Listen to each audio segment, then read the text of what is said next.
This is when she cuts the abomination in half. So we're building that as a creature that she can literally shove her chainsaw into, and then it just erupts with what you think is blood. Mia takes a box cutter and she cleaves her tongue in two.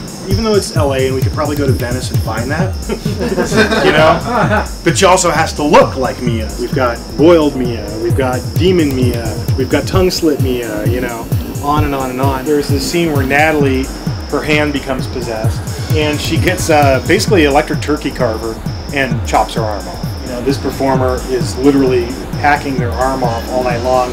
And of course we want to viscerally affect you, so that means you're going to get sprayed with what you think is blood.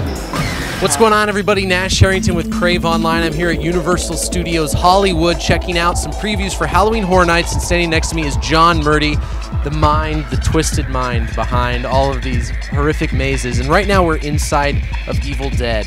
Can you tell me what made you choose Evil Dead? I'm a huge Evil Dead fan. I've been an Evil Dead fan since the original film. And when they made the new film this year, a lot of times when you try to remake or reimagine a horror movie, a lot of times they don't get it right.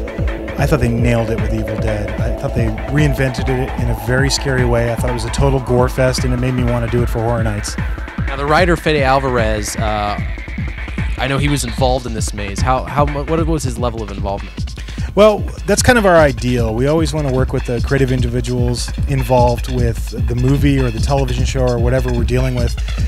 So I had a lot of conversations with Fede, and you know, mostly they were about, you know, what scenes that he felt was important, but it all was pretty much the same stuff we wanted to do. We wanted to hit all the major beats in the movie, and I think that's what we're doing. Speaking of what scenes are important, it's hard to fit an entire movie into a maze that people need to get through in like 10 minutes, so how did you choose the scenes that you chose? Well, it started with, you know, I read the script a long time before there was any film to look at, and then I got to see an early viewing of the film in a rough cut fashion, and pretty much immediately after that, we just went down the list and said, okay, we gotta have the cabin, gotta have the tongue slice scene, gotta have the blood puke scene, etc., etc., etc., and it pretty much designed itself that way.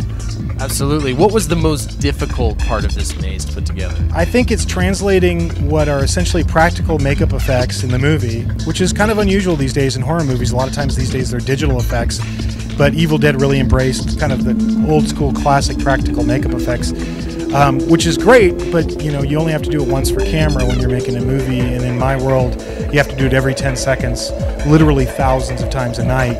So I think that's been the biggest challenge, is how to, you know, have a character puke blood on another character all night long. Is there a certain effect in this maze that's your personal favorite?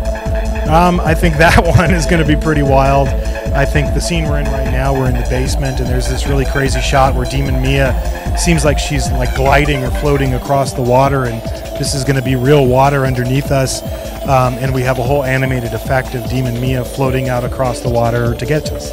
Last thing, obviously your intention for all of these mazes, regardless of which one it is to scare people, to frighten them, to cause their brain to tell them things that aren't going on, that are going on, whatever it is.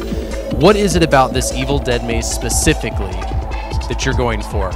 I think the demon possession thing is terrifying. I know that scared the heck out of me when I was a little kid, but the idea that there's this forbidden book and you're going to see this in the attraction, you're going to enter the scene where the passages of the book are being read aloud, which of course triggers the demons to come invade this cabin, and there's just something truly disturbing about demonic possession, so it's fun to do it. Freaks me out.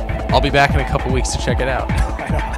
I've seen what they've created with the Book of the Dead, and it's spot on to the film. Partly because I was able to actually get scans of every page of that book from the movie and give it to them and go, here you go. You know, here's the actual pages of the book. There's always a point in the project where Chris and I take on an art project and we're like, I'll do it. So I was out of Terror Tram flinging blood.